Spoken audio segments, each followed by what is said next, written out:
Yesu ashimwe, mwaramutse neza.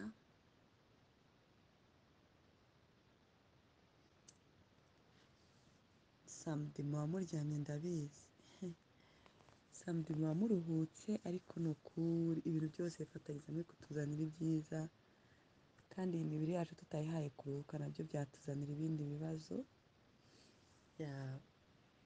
Ubuzima bw'agakiza turabukomeje, ubuzima bwo kuvuga inkuru nziza ya Yesu Kristo turabukomeje, ariko ni ukuri inkuru nziza ya Yesu Kristo imaze kuvugirwa ahantu hose. Matayo 25, Yesu avuga iby'imperuka,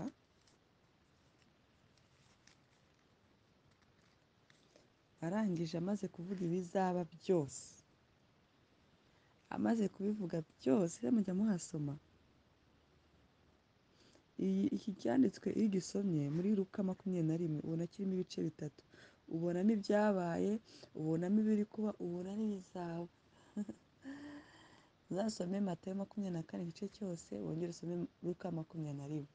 Ngo hano ngo ni kandi 24, Matayo 24 umurongo wa 14, ngo kandi ubu butumwa bwiza bw'ubwami buzigishwa ku isi yose, ngo bube ubuhamya bwo guhamiriza amahanga yose, nibwo imperuka izahera ko ize.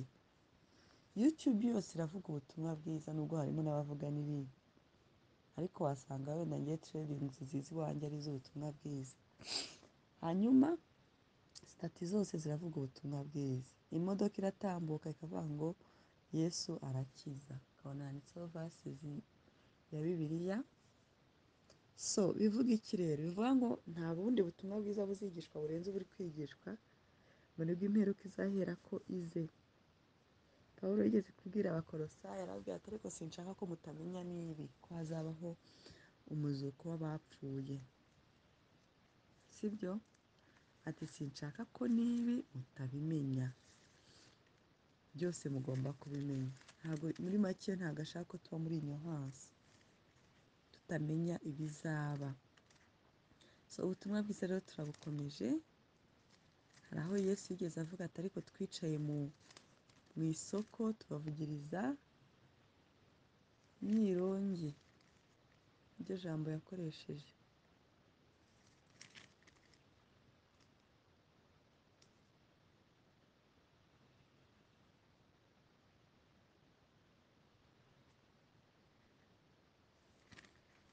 So mwaramutse mutese.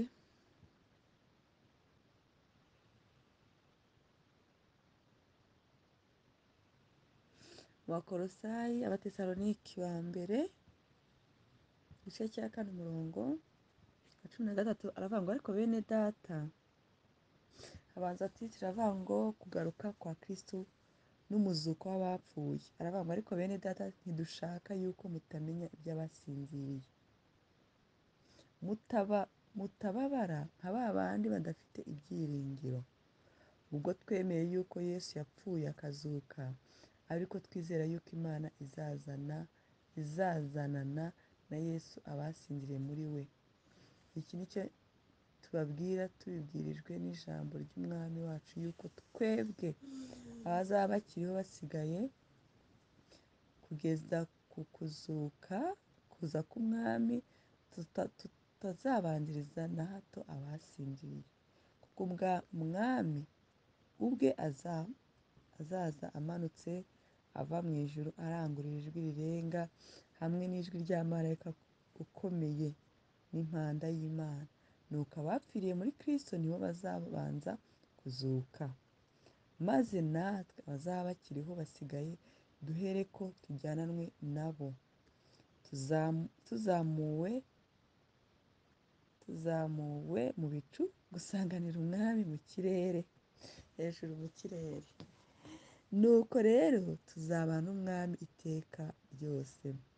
Bibiliya iravuga ngo nuko rero mumaranisha imibabaro kubwirana ayo magambo.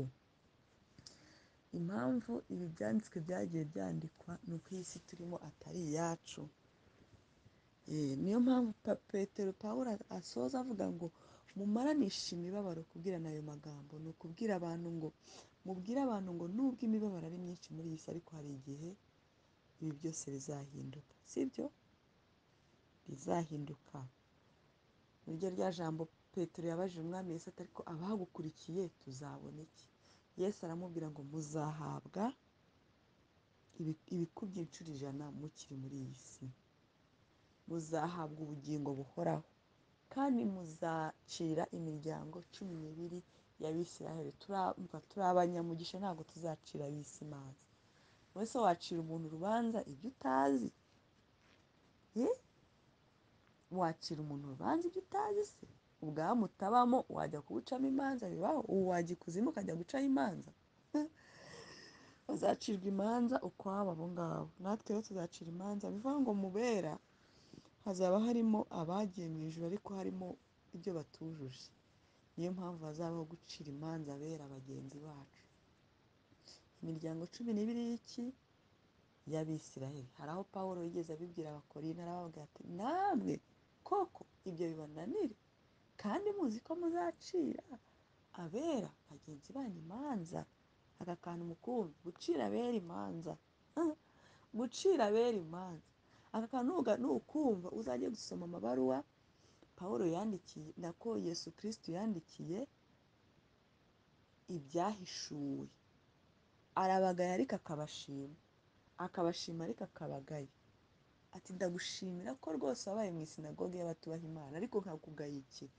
ariko cyane cyane arabagaya urukundo rwanyu rwa mbere bivuga ngo iyi package y'agakiza irimo ibintu byinshi narabwira uriya muntu wabonye agakiza ku musaraba uriya nawe azacirwa urubanza yakiriye Yesu Kristo umwami n'umukiza icyo cyonyine nicyo cyamujyanye mu ijuru ariko hari imirimo y'abera atakoze ntabwo yigeze agaburira abarwayi ndabaramukije abadasura abarwayi nkanje ntabwo ngira impano yo kujya mu bitaro gusa iyo nagezemo ngenda ngasengera umuntu nkamugaburira ngataha ariko kuvuga ngo hanje ndahaguruka muri weekend ngo ngiye mu bitaro Uwiteka azabinshoboze ntajya bimpe ndabifite urwo rukundo mfite urukundo rwo kwakira abantu mfite urukundo rwo kwita ku bantu umuntu rwose mba numva mfite enthusiasme ukuntu kwakira umuntu usabye serivisi ijyanye no kumuha hari nk'utekereza ko nyine ari nko kumwubaha ariko ya ni ibintu bindi kwita ku bantu ariko shaho nagiye mbizira nagiye nita ku bantu benshi bakanyanga buriya rero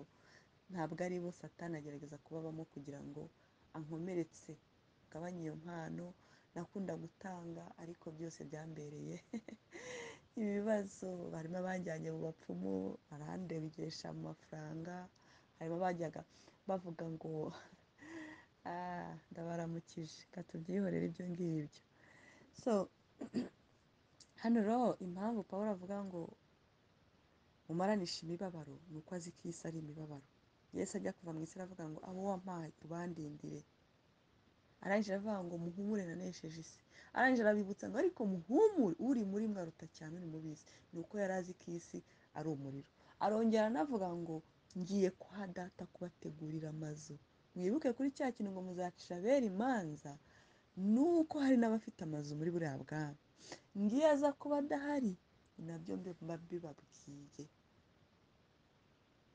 aha turi kuvuga iby'umuzuko noneho twavuye mu by'isi ngiye amazu aza kuba adahari ariko ibi nabyo mbibabwiye ngo ariko kwa data hari amazu menshi bivuga ngo aya mazu turimo ni ayo muri iyi si kwa data hari abandi mazu haravuga ngo ni imibiri ngiye ntabwo ari ku mwuka mbyumva ni amazu yubatswe kuko ababizi neza batembereye ijuru bavuga ko hariyo imihanda y'ibirahuri ahantu hari imihanda y'ibirahuri se habura amazu ese mwibuka ko ibiba mu isi biba byavuye mu ijuru izi forume nyinshi z'amazu aravuga ngo ni ibya Satani ariko Satani nawe mwaramusingije Satani se afite ubwenge bungana iki bwo ko Satani ibyo rwose ko nta garanti bifite ahubwo Satani ntarema wowe Imana iguha igitekerezo ukakizana ku isi ukakigira kiza Satani akakinjirira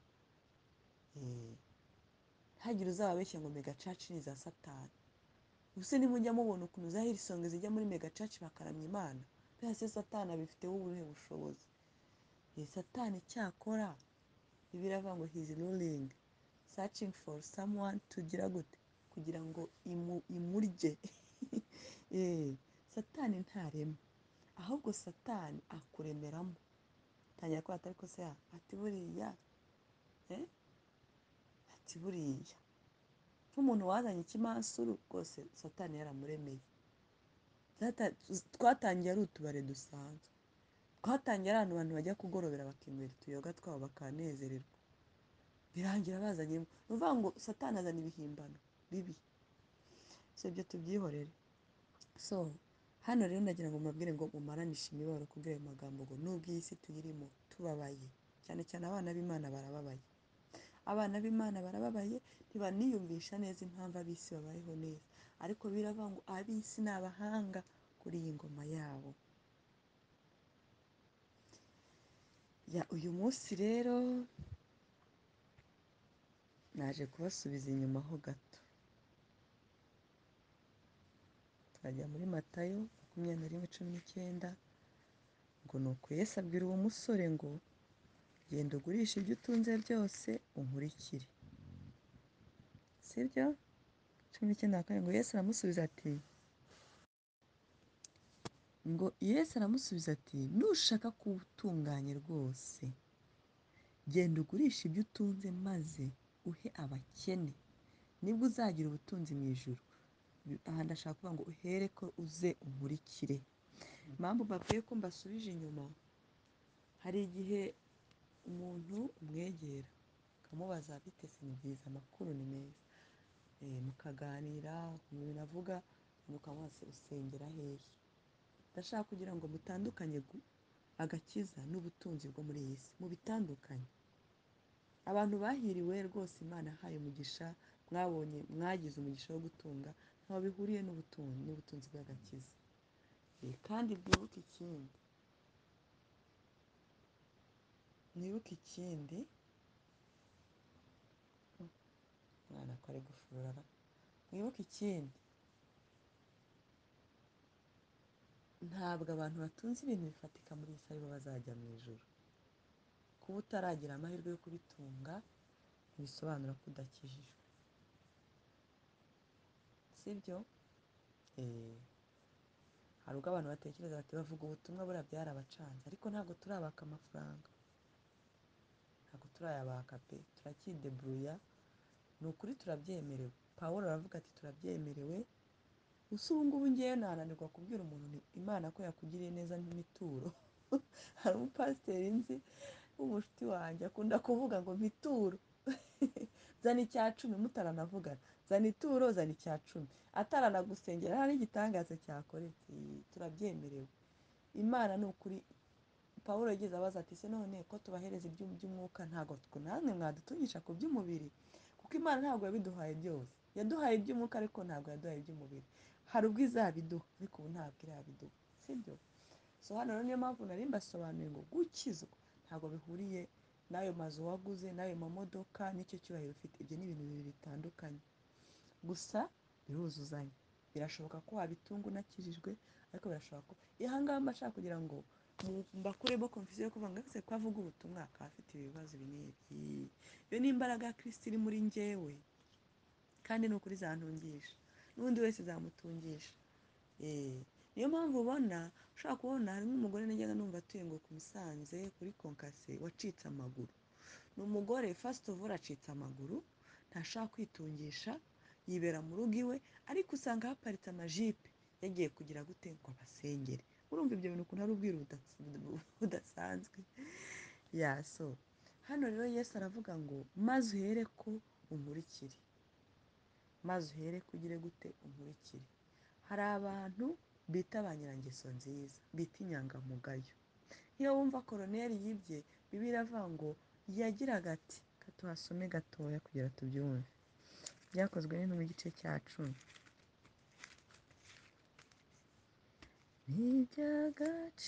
N'iby'agaciro k'umugirando nyabugenda ndashima. Hano havuga ngo hariho umuntu w'i Karisariya witwaga Koroneliyo, umutware utwara umutwe w'abasirikare. Bibiliya mvuga ukuntu imudekiriva ngo wo mu ngabo zitwa italiyani, yari koloneli wo mu ngabo zitwa italiyani, yayoboraga uyu mutwe. ariko ngo yari umuntu w'umunyedini. Umunyedini nawe ni umuntu utandukanye n'umuntu ukijijwe wubahaga Imana n'abo mu rugo rwe bose, wagiriraga abantu ubuntu bwinshi, agasenga Imana ubudasiba. ariko murabona uyu muntu ntiyari yuzuye niyo mpamvu Imana yohereje Petero yo ngo agende agira ate amubwire ngo haje ubutumwa bwiza, Yesu Kristo yaraje. So nari mbabwiye ngo hari igihe uganira n'umuntu ukavuga ati ni ukuri ndakijijwe, ahubwo ni ukuri mfasha abakene, ni ukuri sinsambana siniba. Uyu muntu Yesu yabwiye ngo nagenda agurisha ibyo uzi, ibyo yari yabanje kuvuga, yaramaje ngo ese wubahirije amategeko yose? nawe aramubwira ngo ni ukuri sinsambana, simbeshya, nubaha data na mama. nuko Yesu aramubwira ati genda ugurisha ibyo ufite byose uzunkurikire. murumva sitiri uyu muntu yari yubashye amategeko ariko ntiyari yuzuye, yari abura ikintu cyo kugira gute cyo gukurikira Yesu Kristo. niyo mpamvu natangiye mbabwira ngo mbasubije inyuma ho gatoya. muri ubu butumwa tuvuga abantu barabwumva, ariko twese ntabwo burya twakiriye Yesu Kristo. uyu munsi twaje kwatura. hanyuma hari n'ikindi kintu kibaho, umwana akavukira mu batambyi akabakuriramo, avuga ati papa na mama ni abatambyi, ni abavugabutumwa, ni abagize gute, ariko atarigeze yatura Yesu Kristo umwami n'umukiza. harimo umukobwa w'inshuti yanjye, ntabwo mbizi ariko narabyumvise abantu babivuga, yavukiye mu bapasiteri, ariko ngo kugira ngo ashake no kugira atunge ibyo atunze, ngo hari umupfumu yagiye kureba mu Mutara. urumva rero yavukiye kwa pasita yumva ko bihagije, ariko mu by'ukuri uyu muntu urumva yahinduye direkisiyo.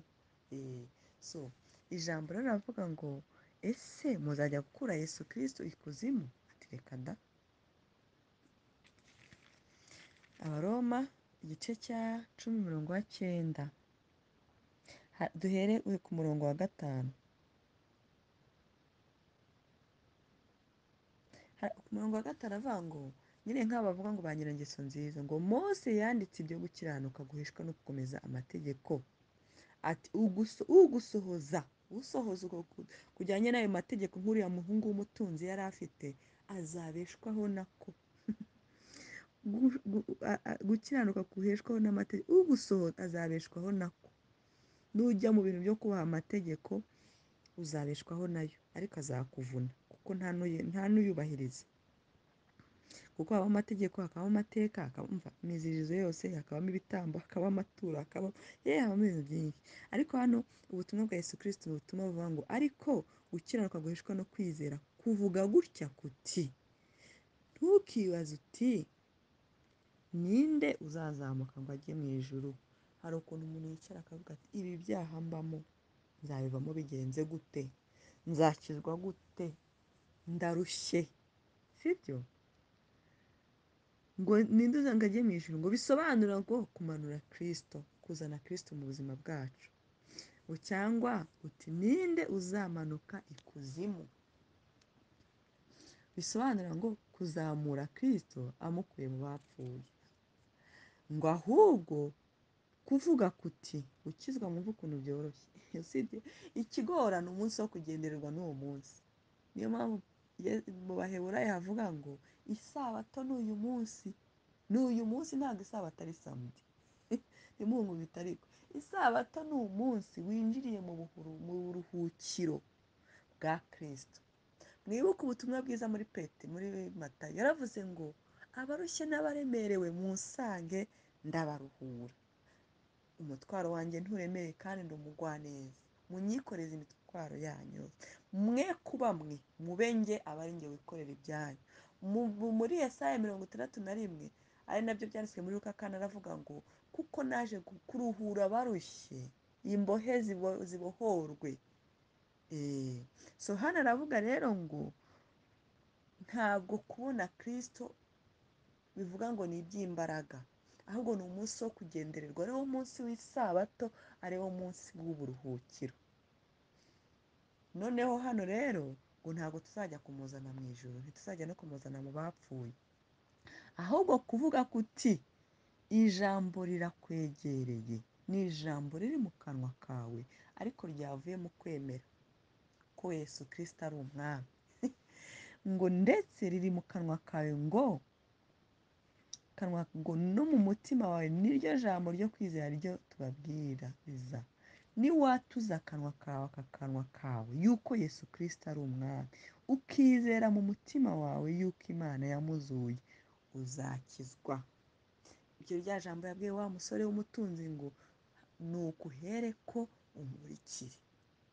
Ntabwo yamubwiye ngo amugende imbere, oya, tugomba gukurikira Kristo akatubera umuyobozi, akatubera umwami.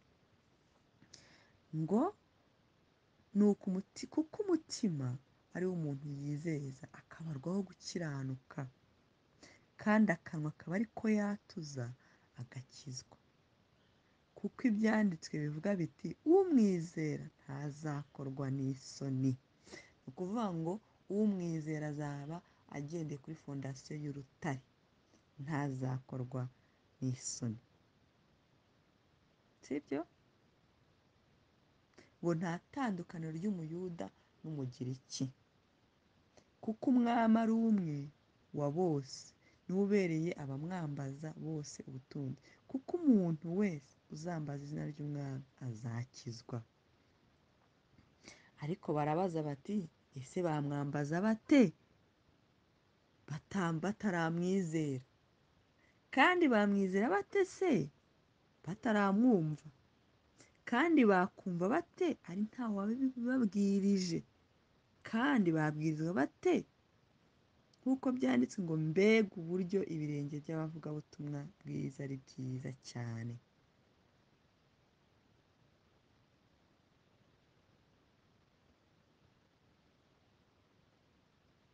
Ngo kuri 14 ngo dore ngo kwizera guheshwa no kumva, no kumva kukazanwa n'ijambo rya Kristo.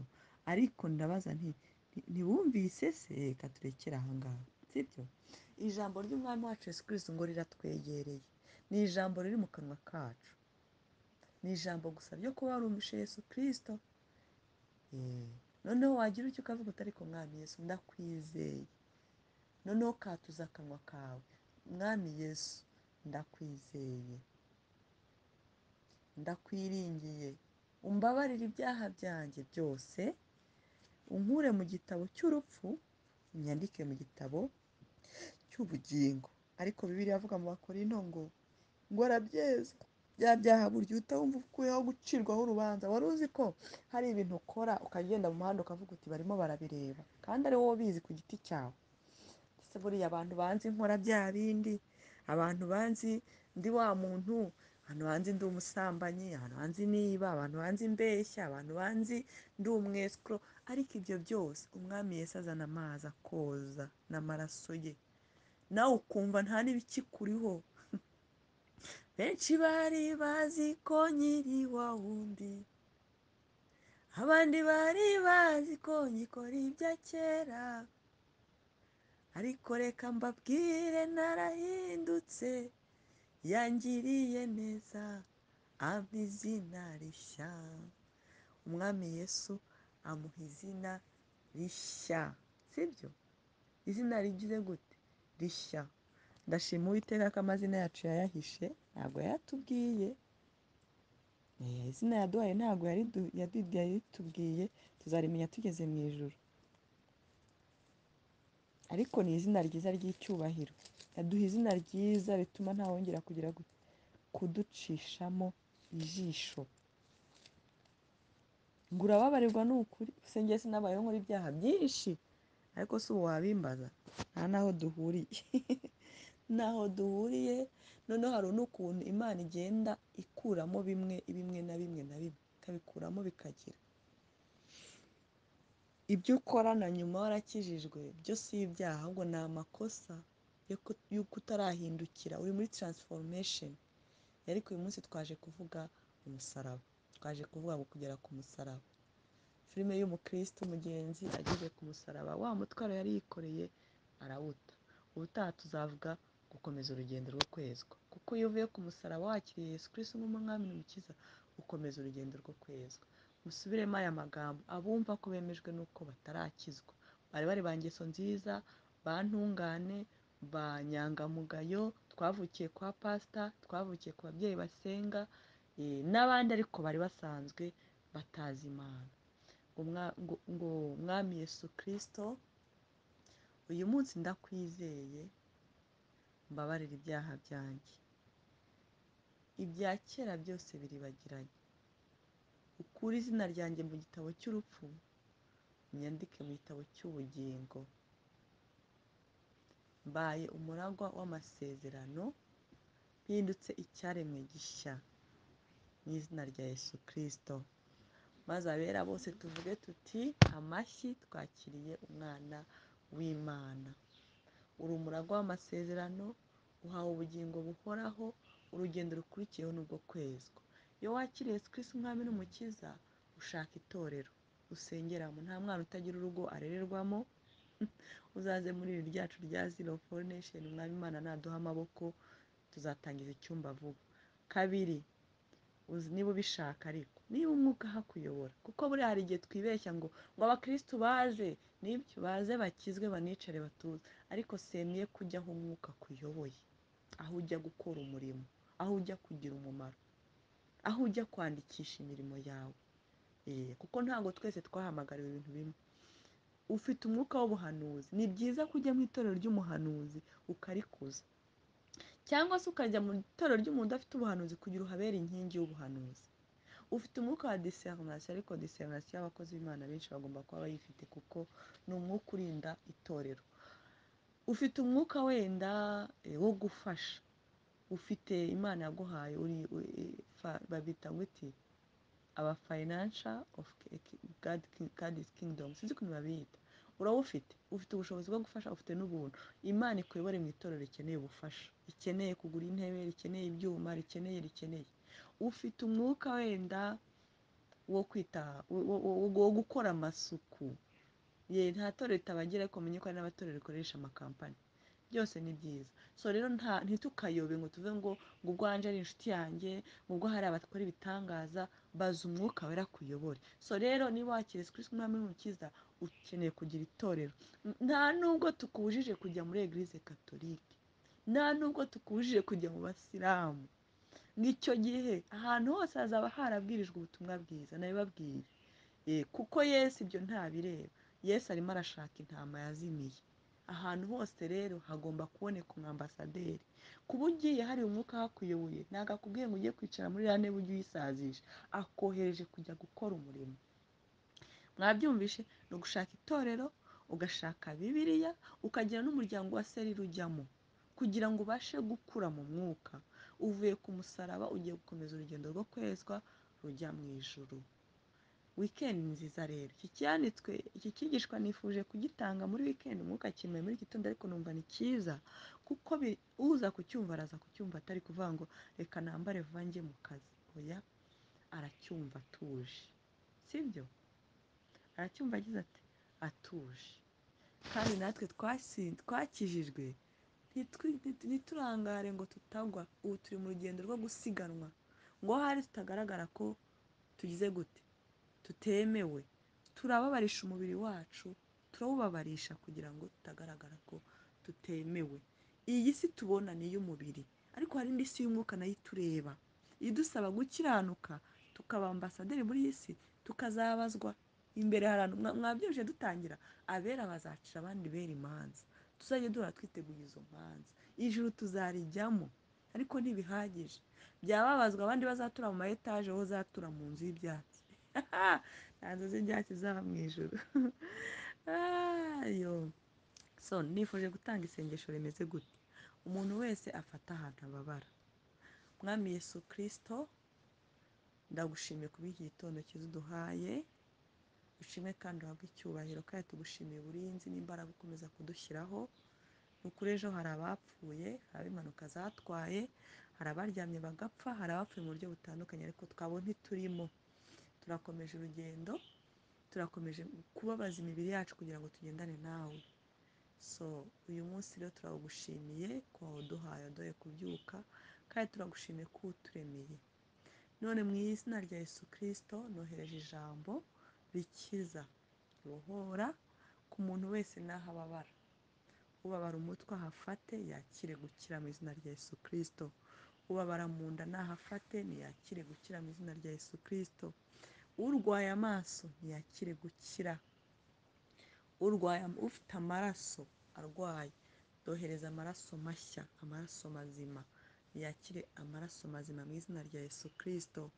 Urwaye indwara idasobanutse dohereza imbaraga zibohora, yakire kubohoraka, dohereza imbaraga z'umuriro w'Imana ngo zigende zitwike iyo mbaraga imubuza ubuzima.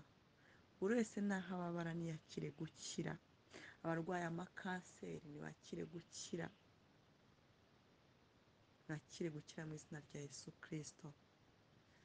Amaraso yawe yera Yesu reka dutembeho kandi adutembemo, atembane ikibi cyose. Ijambo ryawe rirambwira ngo ibintu hafi ya byose byozwa kandi byezwa n'amaraso. Urakoze cyane mwami w'abami kubyumvishe kandi kubikoze, urakoze cyane. Hanyuma Yesu aranabwiye umuntu, aramubwira ngo hanyuma ntuzongere gucumura ukundi. Amaze kumukiza indwara aramubwira ngo hanyuma ntuzongere gucumura ukundi. Ibyaha bizana abadayimoni, kandi abadayimoni baza ntabwo ubuza abo ari bo. Icyaha gishobora kuzana umudayimoni w'uburwayi, icyaha gishobora kuzana umudayimoni w'ubukene, icyaha gishobora kuzana umudayimoni w'ubwihebe mu mutima, icyaha gishobora kuzana abadayimoni batandukanye, ariko uwo nguwo wakuvuyemo aragenda akazana abarirwa murusha imbaraga. Duharanire rero gukiranuka. Ni ukuri iyo mbivuga hari umuhungu w'inshuti yanjye wo muri Amerika apfa kumva ubutumwa bwanjye ahita anyohereza, ni umukonteresigise kabisa, ahita anyohereza ijambo riri agresive ati twarabohowe, turi mu buntu, nta kibi cyakoze ubuntu Imana izabumwuzurize pe, bumubere bwose, bumubere mu gukizwa, bumubere mu bibazo byo muri iyi si. Iyo tugiye rero kudebata birangira dushwanye, ariko nkashira nk'inge nkabona arongeye. Ubuntu ni bwiza, ariko ubuntu twabuhaye kuko muzasoma Abakorinto, hari aho Pawulo avuga ngo turingurukira. Ese niba agakiza abana b'ubwami barakanze, twe nitukanga bizagenda bite? Twahawe agakiza tutagakwiriye, aho niho ubuntu bwakoze. N'ubuntu buradukorera kuko byinshi tubikora kuko twahawe Kristo. Ubuntu ni Kristo udutwikiriye hejuru. Umwami Imana buri gihe amanuka akahasanga umwana we, ariko ntibitubuza ko tugira ingaruka z'ibyaha. Niyo mpamvu semeye kwirinda. Ntabwo kamemu uzagenda mukora ikintu nabi ngo wubwire ngo iki kintu kizakugwa amahoro ibihe byose. Ni ukwirinda, ni ukuri. Ni ukwirinda. n'umwana iyo umurera umubwira ngo ntukajye unywa inzoga, ntukajye mu biyobyabwenge, kandi ari umwana wawe. N'ibindi rero tugerageze kubyumva kimwe. Ndabakunda, mugire umunsi mwiza, mugire weekend nziza. Umwami Imana ababere igisubizo nk'uko yabaye igisubizo mu bukwe bw'Ikana. Burya ubukwe bukunda kuba muri weekend. Namwe Imana ibaha ubukwe bw'Ikana mu izina rya Yesu Kristo, amen.